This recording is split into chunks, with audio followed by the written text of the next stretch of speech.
Hello, nice to see you all again. This week I recorded a podcast about vocal health.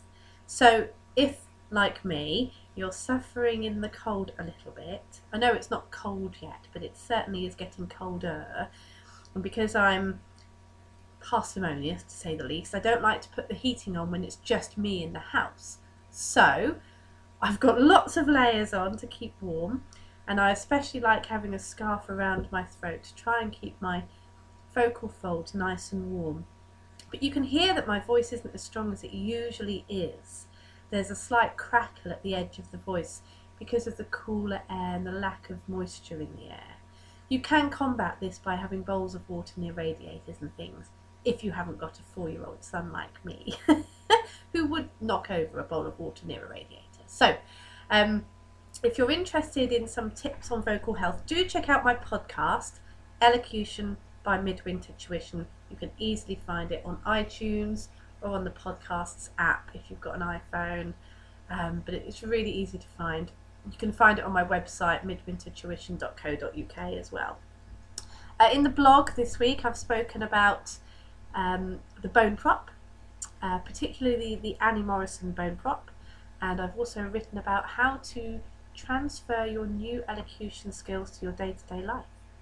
Right, so that's what's going on the blog and the podcast. This week on YouTube I'm going to be showing you a very simple letter sound, which people think is easy, but actually achieving the sound can be much more tricky than people give themselves credit for.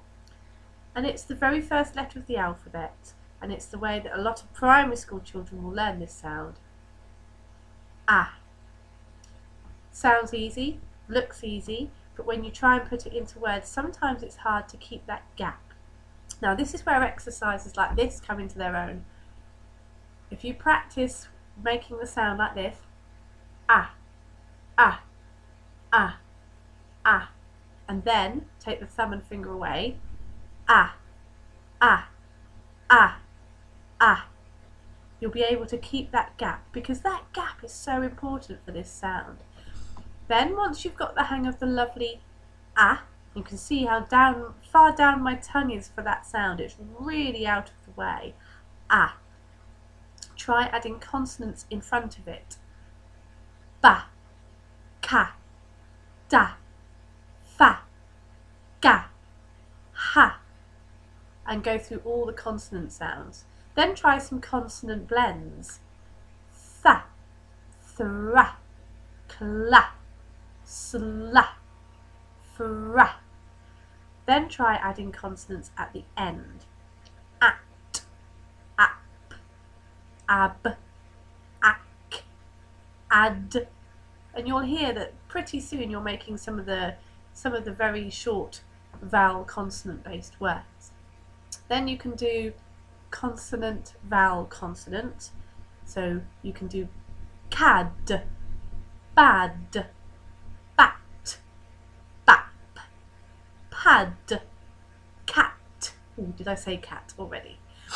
So this ah sound, yes, we do find it in lots of CVC words, but you'll also find it in lots of other words. I've got a great list here of some slightly more complex words. Words like glad. Now you can hear it's a bit longer there.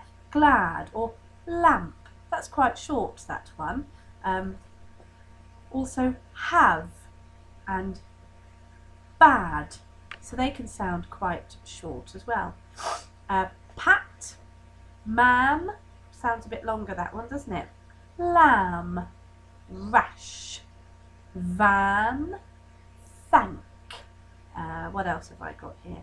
Alphabet, sand, hang, wag. And you can see every time my jaw goes right down, my tongue goes flat, big gap inside the mouth. It's so important. And I'll try a couple of sentences. A black fat cat was sad when he couldn't grab a slice of ham. And can you manage to carry those magazines back to the rack? Every time my jaw drops, my tongue goes flat. So we don't change the mouth position. We always have that same mouth position. And that's what's so important about changing the way that you speak. It's not just hearing the sounds and repeating them. You've got to change this mouth position, jaw position, lip position, tongue position. And you need to really study those movements on other people to learn from that.